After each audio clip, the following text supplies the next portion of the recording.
My name is Paige Tanner. I'm 34, and I found out what my family really thought of me from a hospital bed. 6 weeks earlier, I had given birth to a daughter, Nora. Then a truck ran a red light on Colfax while I was driving home from a late shift, and I woke up with 3 broken ribs, a punctured lung, and a cast on my right arm. My husband Daniel was in Seattle, 6 hours from getting home. Someone had to care for my newborn that night, and my mother lived 20 minutes from the hospital. She said no. She told Daniel one sentence, and that sentence is the reason you're here. Your sister never has these emergencies. My sister was on a Caribbean cruise. My mother was sitting at a casino. What I did from that bed in the next 3 minutes ended 9 years and $486,000, and that isn't even the part that broke them. The part that broke them walked through the door 3 hours later, an old man carrying a worn folder, and he said something none of them ever expected to hear out loud. Welcome back to Hidden Family Revenge, the channel where quiet people finally close the account. If someone in your life has ever treated your steadiness as a blank check, this story is for you. Drop a comment and tell me who actually showed up when you fell, and be sure to subscribe. I want to tell you about the phone call, because that's where it starts. I came up out of the anesthesia in a curtained bay in the ER, and the first thing I felt was the cast, heavy and foreign, on my right arm, and the plastic ID band cinched around my left wrist. A nurse was saying my name like she'd said it a few times already. My ribs felt like someone had parked a sedan on my chest. Daniel was on speaker on the pillow beside my head, and his voice was doing that flat, careful thing it does when he's scared and trying not to sound scared. Paige, the sitter can't stay past 11. I called your mom. I knew before he said it. She won't come. There was a pause, and behind his words I could hear it. Faint and unmistakable. The electronic chime and chatter of a slot floor. The little fanfare a machine plays when it pays out. My mother was at Black Hawk with her girlfriends. She'd told Daniel she couldn't drive over because she had to cat sit while my sister Megan was on a cruise. A cat. My 6-week-old daughter needed somebody for the night, and the answer was a cat. I didn't cry. I want you to understand that part, because everyone expects the woman in the hospital bed to fall apart, and I didn't. I looked at the band on my wrist. Then I reached over with my left hand and pulled my phone off the tray table. I had a great deal to take care of, and I was very good at taking care of things. That was always the problem. You should know who I was before that night, because it explains why my family treated me the way a faucet treats a glass. I grew up in a rented duplex in Aurora, where the heat worked when it felt like it. I paid for community college by working the closing shift at a grocery store, transferred on scholarship, and clawed my way into a finance program nobody in my family understood. By 30, I was a senior financial analyst at a Fortune 500 company downtown, the person they put in the room when the numbers had to be right. I read spreadsheets for a living. Numbers don't have favorites, and they don't lie to your face, which is more than I could say for some people. Daniel and I married at 26 and decided to wait on kids, partly because we wanted to, and partly because there was always something the family needed first. We lived below our means in a quiet way that nobody noticed. 2 incomes, 1 used car, no debt. That's the only reason what I'm about to tell you was even possible. For 9 years I had been sending my parents $4,500 a month. I never said the number out loud. Not to my husband, not to my sister, not to a soul. I told myself it was for my father's heart condition and the mortgage. I told myself I was the only one steady enough to carry it, and being the steady one had become its own kind of identity. I'm telling you this now so you understand. I wasn't naive. I was responsible to the point of self-erasure. There is a difference, and that night I finally learned it. The first thing I did was not revenge. The first thing I did was solve the actual problem, because that's what I do. With my left thumb, I pulled up the number for a licensed overnight care agency Daniel and I had vetted before Nora was born and never ended up using. A woman answered on the second ring. I told her my name, my situation, and my address in 9 sentences, calm as a Tuesday. I need a night nurse for a 6-week-old tonight, starting now. She asked if the baby was medically stable. She's perfect. I'm the one in the hospital.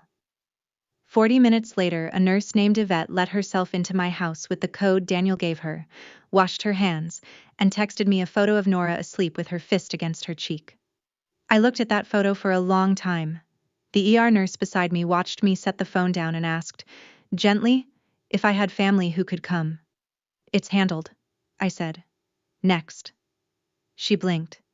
People always blink when you don't perform the breakdown they're braced for. I wasn't being cold. I was triaging, the way you do when you've spent your whole life being the only adult in a room full of adults. My daughter was safe and warm and watched. My husband was in the air. My ribs would knit. There was exactly one item left on the list that night, one I had carried for 9 years and never once allowed myself to touch, and now my left hand was free, and my mind was very, very clear. I opened my banking app. The login screen glowed in the dark bay like a small cold moon. Inside the app there's a screen called Recurring Transfers, and I had 4 of them. I knew them by heart the way you know a scar. The first was labeled Mom and Dad, $2,000 a month.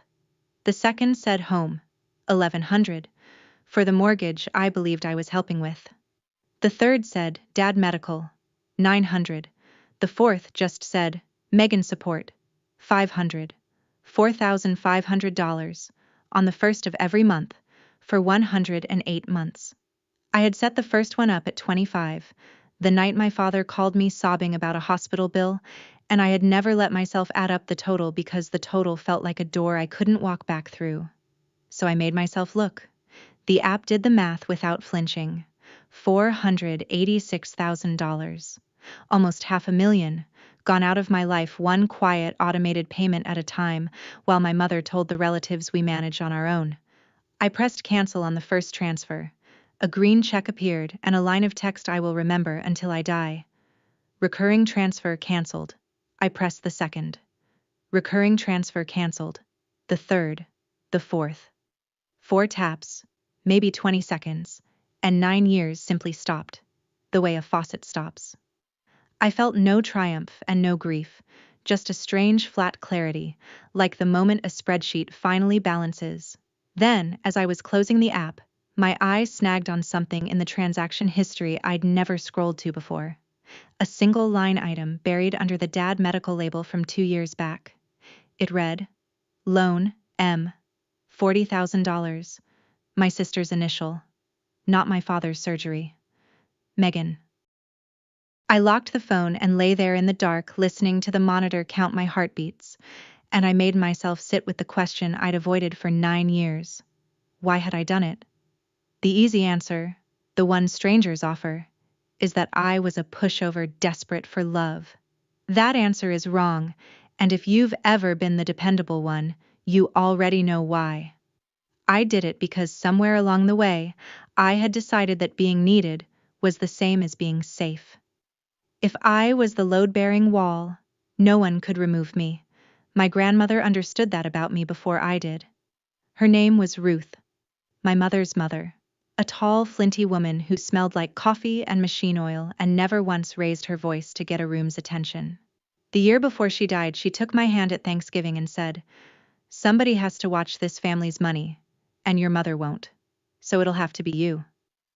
I thought she meant be generous. I think now she meant something closer to be vigilant. Ruth passed last spring quietly, in her sleep, and I had been too buried in a new pregnancy and a demanding quarter to ask what she'd left or to whom. I assumed my mother had handled it, the way I assumed my money was buying my father's medicine. I had spent a lifetime assuming the best about people who had never once earned it, and calling that assumption love.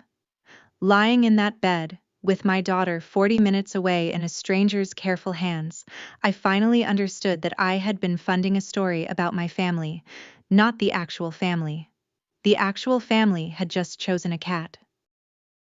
Daniel called again from his layover, and this time he told me everything my mother had said, word for word, because he knew I would want it word for word. He had called her at 9, explained that I was in surgery and the baby needed someone, and asked her to please just drive the 20 minutes. She had sighed, he said, the long theatrical sigh she uses, and told him she really couldn't. Megan was finally getting her dream vacation, and someone had to watch the cat. And besides, Paige always lands on her feet. Then she'd said the line, "Your sister never has these emergencies." As if the truck that hit me had checked my family rank first.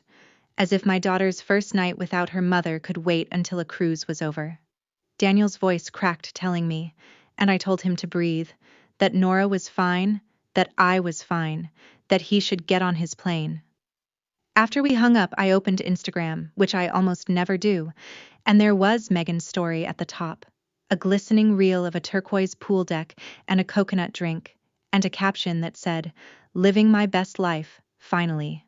My sister, 29, an aspiring influencer with 11,000 followers and a $500 monthly allowance she thought came from the universe.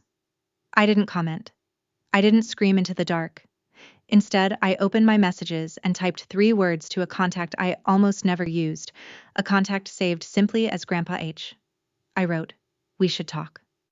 The 3 dots appeared almost immediately, like he'd been waiting 9 years for that exact text. And maybe he had. I expected Grandpa Harold to write back. Instead, my phone lit up with a FaceTime from the middle of the Caribbean Sea, and it was Megan. I answered with my left hand and my face half in shadow, and she didn't notice the hospital ceiling behind me, didn't notice the cast, didn't ask why I was lying down at midnight. "Paige, finally," she said, holding the phone too close so I got a tour of her sunburned nose. "My card got declined at the spa. Like, humiliating." I waited. She filled the silence the way she always does. "Mom said the family account always covers me. Did you touch something?" And there it was. The whole architecture of the lie in one sentence. The family account. My sister genuinely believed the $500 a month appeared from some communal Reynolds treasury, a magic well her mother managed. She had no idea it came from me, because my mother had spent 9 years making sure she didn't. I asked her evenly if she knew I'd been in an accident. "Wait, what? Are you being dramatic right now?" Behind her, a steel drum band started playing. "Can you just fix the card? We dock in Cozumel tomorrow and I have a shoot." A shoot. I told her I'd look into it, which was true, and that I had to go, which was also true. I hung up before she could answer and lay in the dark with the steel drums still ringing in my ears. My sister wasn't cruel. Not exactly. She was something almost worse. She was a person who had never once been asked to imagine that the well had a bottom, because no one had ever let her see who was carrying the bucket. The next morning they moved me to a regular room, and that's when the family group text started buzzing on the tray table. I was on a chain called Reynolds Family with a dozen relatives in it, mostly silent, mostly aunts. I rarely opened it, but the screen kept flashing and against my better judgment I tapped in.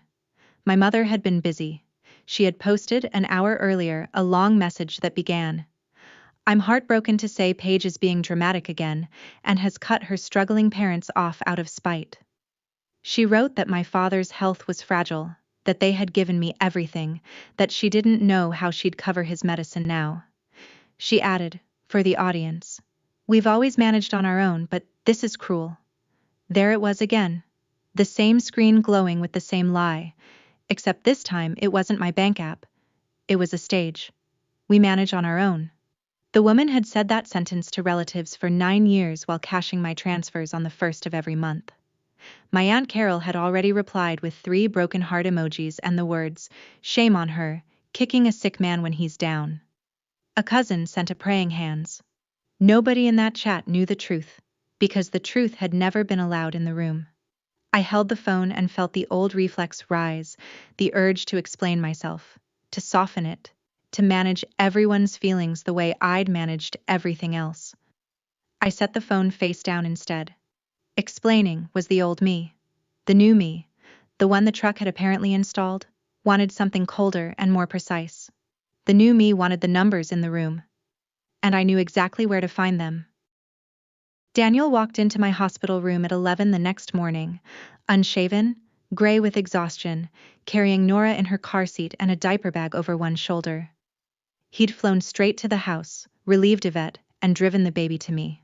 He set the car seat on the bed and just looked at me, at the cast and the bruising along my jaw, and his eyes filled. I told him not to, because if he started I would, and I had work to do. He lifted Nora out and laid her on my chest, mindful of the ribs, and for a minute the three of us just breathed together, which is the only part of that week I'd live again. Then my phone rang, and it was my father. Roy Reynolds, 64, the man whose heart I'd been funding for 9 years. His voice was thin and shaking. "Paigey," he said, using the name he hadn't used since I was small. "I didn't know it got this bad. The money, the accident. I didn't know." For one suspended second I believed he might do it. Might finally stand up in his own house. "I never wanted you carrying all of it," he said, and I heard him take a breath like a man about to step off a ledge. Then, behind him, I heard my mother's voice, sharp and low, asking who he was talking to. The line went muffled, a hand over the speaker. When he came back his voice had changed, flattened, retreated. "I should go. Feel better." And he hung up. That was my father, in one phone call. A good man who had spent 40 years learning that the safest thing to do in that house was nothing at all. That afternoon Daniel brought me my laptop, propped it on the rolling table, and I did the one thing in the world that has never failed to steady my hands. I built a spreadsheet. With my left hand and a lot of patience I logged into my bank, exported 9 years of statements, and dropped them into a pivot table. This is what I do for a company worth billions. I can certainly do it for my own life. I sorted the $486,000 by where it actually landed, and the picture that assembled itself, cell by cell, was not the picture my mother had painted for the relatives. The mortgage payments I thought I was covering had been made 10 times in 9 years, not 108. My father's documented medical expenses, the real ones, the cardiologist and the prescriptions, came to about $65,000 across the whole period. So where had the other $421,000 gone? I filtered by withdrawal location and date, and a cluster lit up like a rash. Cash withdrawals, hundreds of them, almost all within a 2-mile radius of one zip code. I pulled up a map. The zip code was Black Hawk. My mother hadn't been visiting a casino that one unlucky night she skipped her granddaughter. My mother had been visiting that casino for the better part of a decade, on my dime, while telling a dozen relatives she managed on her own. And a second, smaller stream branched off and ran somewhere else entirely, steady and deliberate, year after year. I followed it. It led to Megan. I sat back as far as the ribs allowed and let the numbers say it, because numbers, unlike my family, have never once lied to me. I'm going to give you the exact numbers because I want you holding them the way I held them, because everything after this turns on them. Out of $486,000, $65,000 could be matched to my father's real medical care. $11,000 had touched the mortgage. That left roughly $410,000 unaccounted for, and it split into 2 rivers.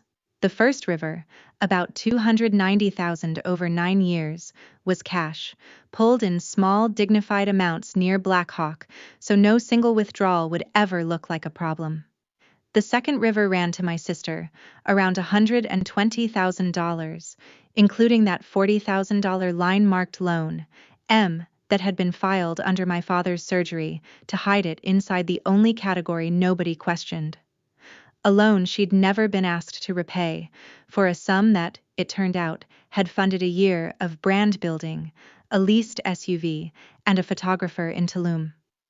I printed the summary to a single page on the unit's bedside printer, one clean sheet, the whole 9 years in 12 rows. Then Daniel showed me one more thing. He'd been scrolling the relatives' chat and screenshotted a message my mother had sent Aunt Carol months ago, before any of this, where she bragged, "We covered Megan's brand shoot ourselves. That's what good parents do. We covered it ourselves." I looked at that screenshot, and I looked at my one printed page, and something in me went very quiet and very level. I wasn't going to send an angry text. I wasn't going to explain or defend.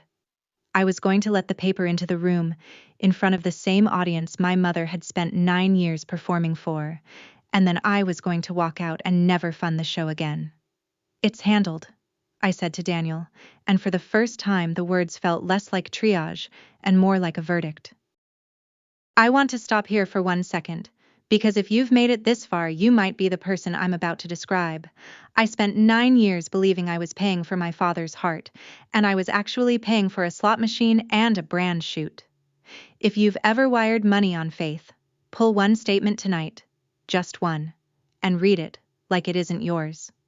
If this is hitting close to home, subscribe, because the next part is where my grandfather walks through that hospital door, and what he said on the bed changed everything I thought I knew about my mother. My mother discovered the transfers had stopped the way she discovered everything, when it cost her. The first of the month came, no deposit landed, and by noon my phone was ringing with her name on the screen. I let it go twice. The third time I answered, because avoidance was the old me. Her voice came through warm as fresh pie, the voice she uses on relatives and waiters. Honey, are you okay? We've been worried sick about you and that baby. Worried sick. The woman who chose a cat. I said I was recovering, thank you. There was a pause while she repositioned, and then the warmth curdled by degrees into something I'd been hearing my whole life. I noticed the account didn't come through. Is that a mix-up with the bank? I told her it wasn't a mix-up. Silence. Then the guilt, right on schedule. After everything your father and I did for you, we took you to every practice, we kept a roof over your head. I let her run. She circled back, the way she always does, to the one weapon that had never failed her. And she said it again, softer now, almost wounded, as if I were the one being unreasonable. You know your sister never has these emergencies. And there it was, the third time I'd heard that sentence in 3 days, except this time I didn't flinch, and I didn't explain. I simply said, I know, Mom, and let the words mean something she didn't intend. Megan never had emergencies because Megan had me, and now Megan had a declined card and a leased SUV she couldn't afford. I told my mother I had to feed the baby, and I hung up while she was still talking, which I had never once done in 34 years. When the mother fails, she sends the aunt. That afternoon, Aunt Carol texted me directly, which she'd done maybe twice in my adult life, both times to ask for money for a raffle. Her message was a paragraph of borrowed outrage. I am disgusted. Your parents are barely getting by and you cut them off while your father is sick? Your grandmother would be ashamed of you. Family takes care of family. I read it twice, and the line about my grandmother almost got me, because Ruth was the one person in that family I'd never wanted to disappoint. Then I remembered Ruth's actual words. Somebody has to watch this family's money, and your mother won't. And I understood Carol had it exactly backwards. So I didn't write a paragraph back. I didn't defend myself or cry or apologize. I attached the single page, the one with 12 rows and 9 years on it, and I typed one sentence beneath it. Here's where the money your sister-in-law says she manages on her own actually went. The Black Hawk withdrawals are hers. Ask her. Then I put the phone down and changed Nora's diaper. One-handed, with a calm I hadn't felt in a decade. The phone buzzed once, the little ellipsis of Carol typing. Then it stopped. Then nothing. No reply came. Not that hour. Not that day. I imagined her sitting in her kitchen reading 12 rows of numbers she couldn't argue with, because that's the thing about a spreadsheet. You can call a person dramatic, but you cannot call a column of withdrawals dramatic. It simply sits there, being true. I had spent my life managing this family's feelings. It had never once occurred to me that the kindest, hardest thing I could do was hand them a fact and let them sit with it alone. My mother is many things, but she is never out of moves. When the warmth failed and the aunt failed, she reached for the one stage she controls completely. She called a family dinner. The invitation came as a group text to the whole Reynolds chain, framed in her best wounded matriarch register. Let's all gather Sunday to welcome baby Nora and clear the air as a family. Paige, I hope you'll come and we can put this misunderstanding behind us. A misunderstanding. 5 days after she chose a cat over my newborn, it was a misunderstanding. Daniel read it over my shoulder and said, Lo, you don't have to go. We can stay home with Nora and let them sit in it. And he was right. I didn't have to go. But I knew what Sunday was actually for. It wasn't to welcome my daughter. It was to get me in a room full of relatives and pressure me into turning the money back on, to perform reconciliation until I caved the way I always caved. She wanted an audience for my surrender. So I decided to give her the audience, just not the surrender. I texted back 2 words. Will come. And felt the trap close around the trapper. Then I made one more call to Grandpa H, and we talked for 40 minutes, and at the end of it he asked me a single question in his dry gravel voice. You want it quiet, or you want it true? I looked at Nora asleep in the crook of my good arm, at the little life I'd nearly missed, funding a lie. True, I said. Then I'll bring the folder, he said. I didn't ask what was in it. Some part of me already knew it would be the thing that ended this for good. I have to back up a few hours, to the part the title promised you, because it happened before the dinner, and it's the hinge. The whole story swings on. 3 hours after I canceled those transfers, the night of the accident, while Daniel was still in the air, my hospital room door opened slowly and my grandfather walked in. Harold, 78, my mother's father, in a pressed flannel shirt buttoned to the throat, moving carefully with a cane he clearly resented. I hadn't told him which hospital. He'd called the only 2 in the area until he found me. Under his free arm he carried a thick manila folder, soft and furred at the corners from age, bound with 2 crossed rubber bands gone brittle and pale. He set it on the foot of my bed like a man setting down something heavy he'd carried a long way, and he looked at me, at the cast and the bruises, and his jaw worked. Your mother said you'd had a fender bender, he said. I drove past 3 exits before I believed her. Then he sat in the vinyl chair, folded his spotted hands over the head of the cane, and said the thing I will hear in my head for the rest of my life. I knew. I always knew. I asked him what he knew. He looked at the folder, not at me. About the money, all 9 years of it, about where your mother's been spending her afternoons, about what she told this family while you bled yourself dry. He tapped the folder once. Not tonight, though. You've got enough tonight. We'll do this proper, in front of everyone, where she can't squirm out the side door. And he was right. Some truths only count if they're told in a full room. Before he left that night, Harold gave me one piece of it, because he said I shouldn't walk into Sunday blind. He told me about my grandmother. Ruth, his wife of 51 years, had not simply slipped away peacefully the way I'd been told. In her last year she'd grown suspicious. She'd noticed my mother's spending, the new car, the casino talk she didn't bother hiding anymore, and she'd started asking quiet questions about where the family's help was really coming from. She'd cornered Harold one evening and said, "Somebody is keeping Linda afloat, and it isn't us. Find out who." It took him a while. He's old and the bank wasn't keen to talk to him, but Harold spent 40 years managing a cattle operations books, and he knows how to follow a number. He found me. He found 9 years of a granddaughter quietly wiring her whole margin into a hole her mother kept digging. Ruth wanted to fix it before she went, he said. She ran out of time, so she did the next best thing. He wouldn't say more than that, not yet, but he told me Ruth had spent her last clear months with a lawyer, and that whatever she'd set in motion had her signature on it and his, and that an attorney in Boulder believed it would hold. In this state, Harold said, a trust like the one Ruth and I made can be set up the way we set it, and it does what we told it to do. He stood, gathered the folder back under his arm, and paused at the door. She wasn't ashamed of you, Paige. Whatever your mother says Sunday. Your grandmother trusted you with everything. That's why she chose you. Then he was gone, and I didn't sleep at all. The day before the dinner, Harold came by the house to check on me, and I asked him the question that had haunted me my whole life. Why Megan? Why had my mother spent 30 years treating one daughter like a prize and the other like a utility? He was quiet for a while, turning his coffee cup.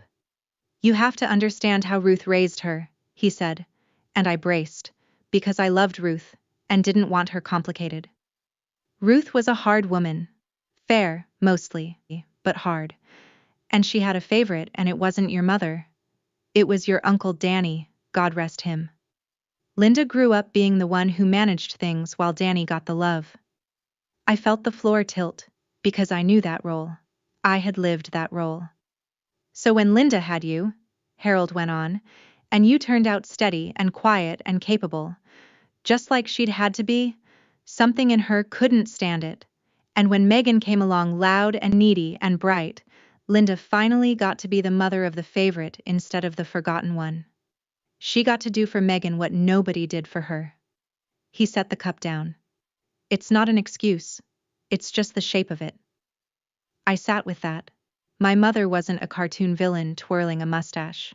She was a woman who had been the unloved load-bearing wall in her own mother's house, and instead of breaking the pattern, she'd handed it down to me and crowned my sister in her own image.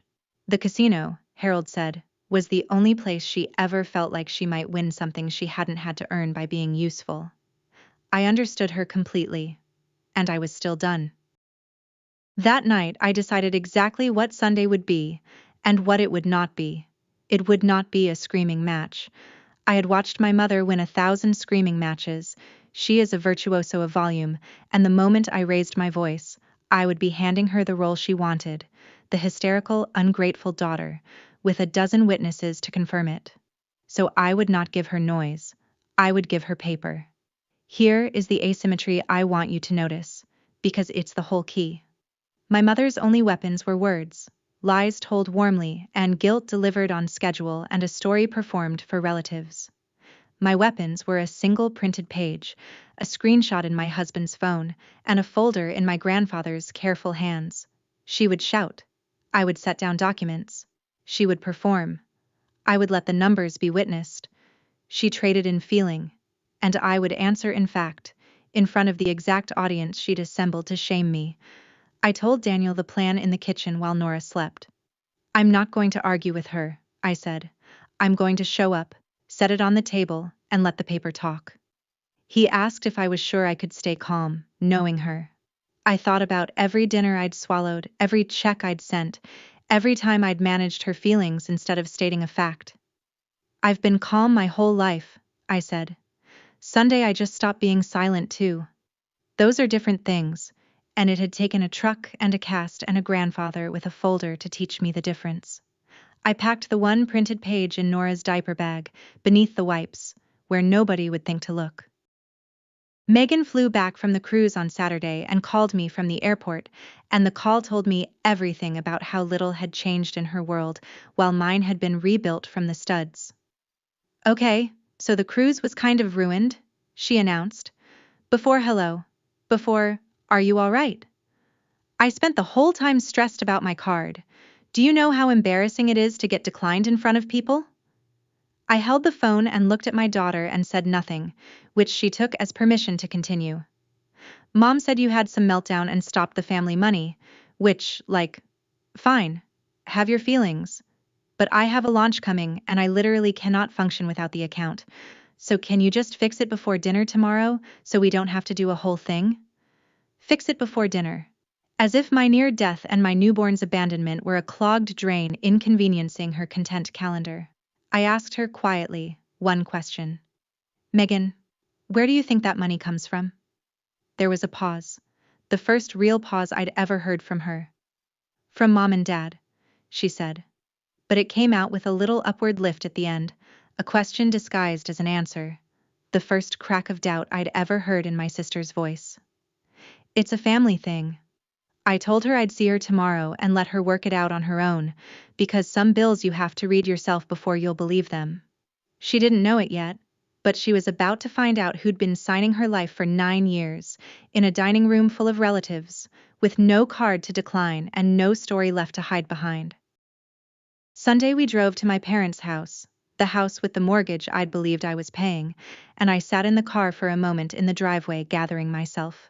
I still wore the cast, and around my wrist the hospital ID band was still cinched.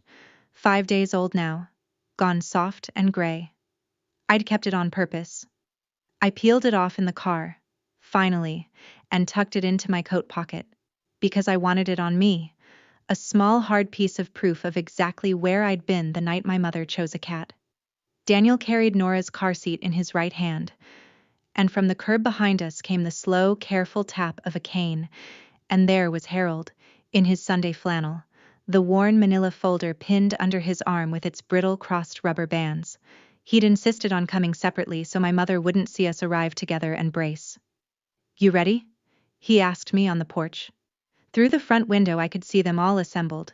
Aunt Carol and two of my cousins, my father in his chair, my mother moving among them, topping off coffee and playing wounded hostess, queen of a kingdom I had financed without ever being crowned in it. Megan sat on the arm of the couch scrolling her phone, sunburned, oblivious. "I'm ready," I said, and I meant it in a way I never had before.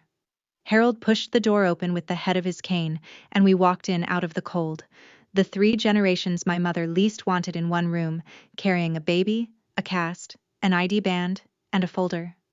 The conversation stopped. My mother turned with the coffee pot in her hand, and her welcome smile already in place, and the evening began. My mother is, I will give her this, a gifted performer. And she opened strong. She set down the coffee, pressed a hand to her chest, and crossed the room toward Nora with her eyes already glistening for the audience. "Oh, there's my grandbaby," she cooed, reaching, and Daniel angled the car seat away, gentle but immovable, and the reach turned into a flutter and then into the first act. She turned to the relatives, not to me. "I am just so relieved we're all here, because this has been the hardest week of my life." Her life. The week I spent in a hospital bed had been the hardest week of her life. She told them, voice trembling on cue, that her daughter had suffered a little accident, thank God, and had used it as an excuse to cut off her struggling parents, to abandon them in their old age out of some imagined grievance. She dabbed her eyes. Aunt Carol nodded along, though I noticed Carol wouldn't quite look at me, and I knew my 12 rows were sitting somewhere in the back of her mind. My father stared at his hands. Megan looked up from her phone, confused, sensing the script had a part for her she hadn't rehearsed. And then my mother delivered her closer.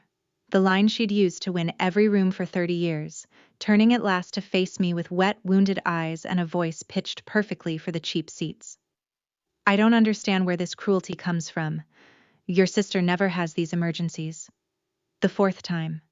In that warm, crowded room, with everyone watching, she handed me the exact sentence she'd used to leave my newborn alone, and she had no idea she'd just loaded the gun and passed it to me grip first. The room waited for me to cry or shout or crumble. I did none of those things. I reached into the diaper bag under the wipes and took out one folded sheet of paper. I did not stand up and make a speech. I unfolded the single page, smoothed it flat against my thigh with my one good hand, and set it on the dining table in the middle of the room, where the light from the fixture fell on it.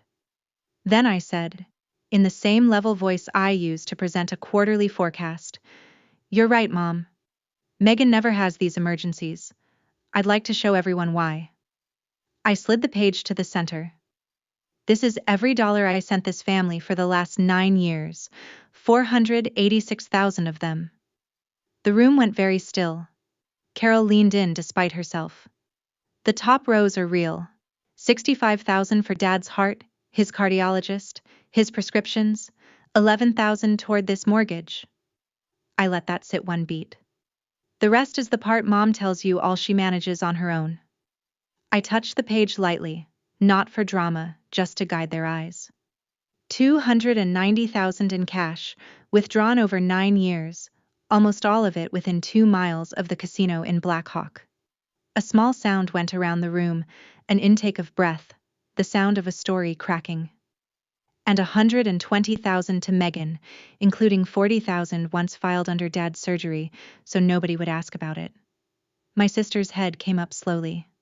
"That's where your card money comes from, Meg," I said gently, because none of this was her fault first. It came from me. It always came from me.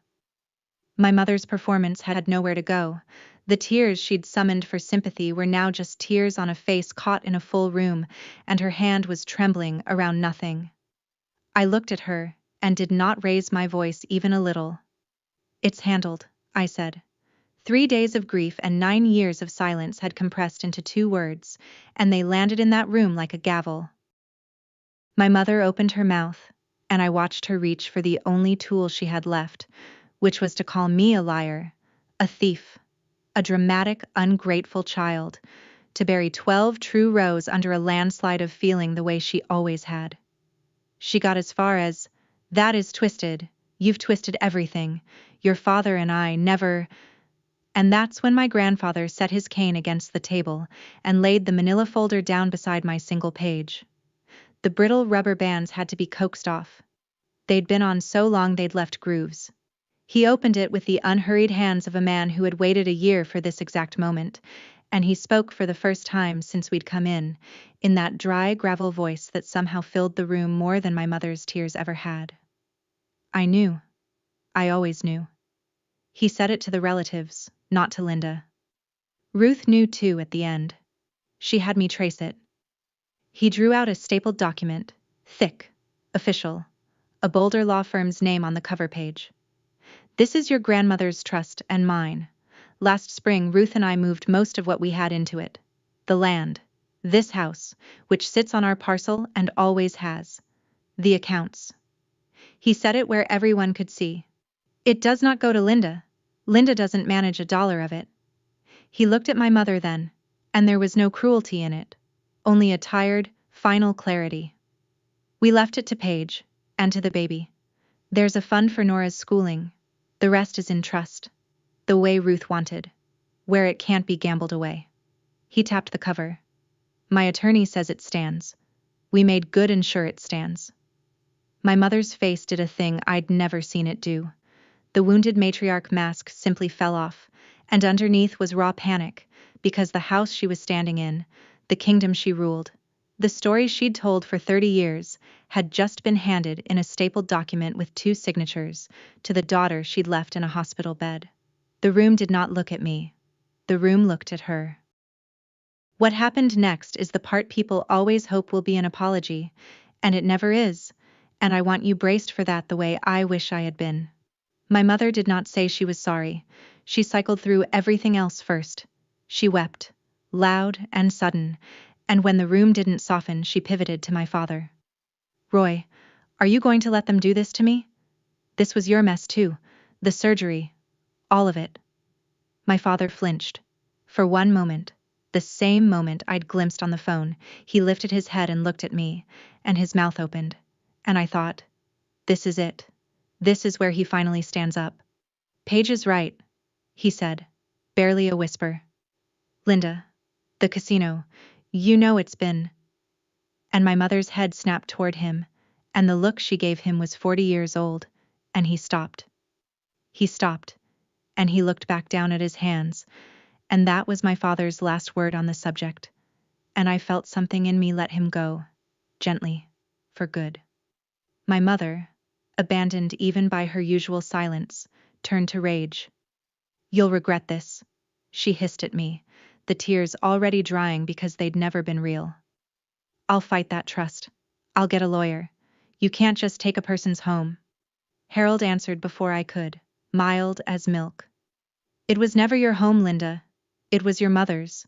And these things, they almost never go anywhere in court when the paperwork's clean." Almost never. He was careful with the word, an honest man even now. Megan was crying actual tears in the corner, not for me, but in the dawning horror of a young woman realizing the well had a bottom and she'd been standing on the person at the bottom of it. I gathered my page.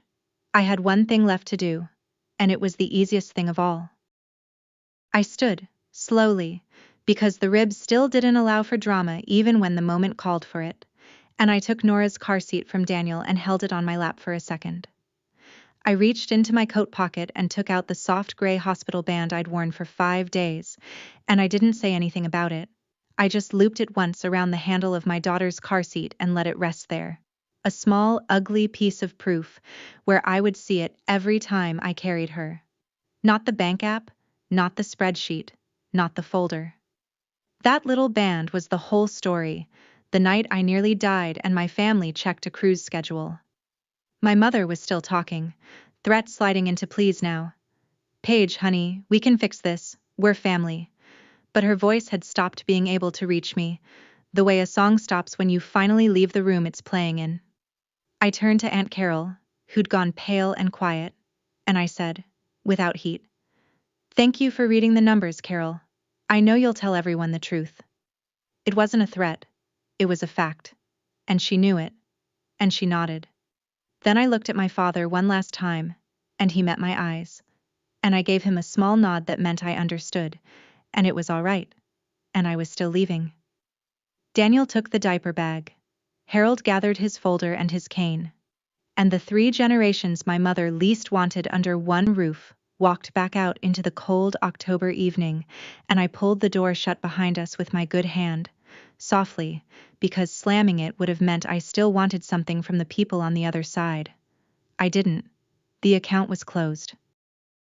Here's how it settled, because I know you want to know. The trust held. My mother called 2 lawyers and both told her the same thing Harold had, that clean paperwork and a competent grantor are very hard to fight, and the threats quietly stopped. She and my father still live in the house, because the trust lets them stay there for their lifetimes. I'm not in the business of putting an old man with a bad heart on the curb, whatever his silences cost me. But Blackhawk no longer runs on my margin, and a casino with no fresh money is just a sad room with carpet. Megan got a job, a real one, at a marketing firm that does not care about her follower count, and the last I heard she was learning, slowly, that a launch you fund yourself feels different than one your sister funds for you. She texted me once. Months later, just 3 words. Where'd it go? And I sent her the same single page I'd set on the table, and she never replied. But she also never asked me for money again. Aunt Carol told everyone the truth, exactly as I knew she would, and the family chat went very quiet for a long while. My father calls sometimes, but only ever when he's alone in the car, and I always answer those calls. Yvette the night nurse stayed on 2 weeks while my ribs healed, and she still sends Nora a card on her birthday. And Harold sold his place across town and moved into a little rental 10 minutes from us, where he comes for Sunday dinner and brings the folder every single time and sets it on my bookshelf and says, in case anybody forgets. If there's one thing I learned from a hospital bed and a folder and 4 taps on a banking app, it's this. The people who praise you for being the strong one are usually just naming the person they have quietly decided they will never have to carry. And the day you stop being their bank is the day you finally get to be something better. Which for me was simply a mother to my own daughter instead of a parent to everyone who refused to grow up. That's my story. 9 years, a worn folder, and the truth my whole family buried. If this reminded you to read one statement tonight, or to check who you'd call from a hospital bed, take that as your sign and do it today. If you know someone always cast as the strong one, share this with them. Drop a comment, hit subscribe, and I'll see you in the next one.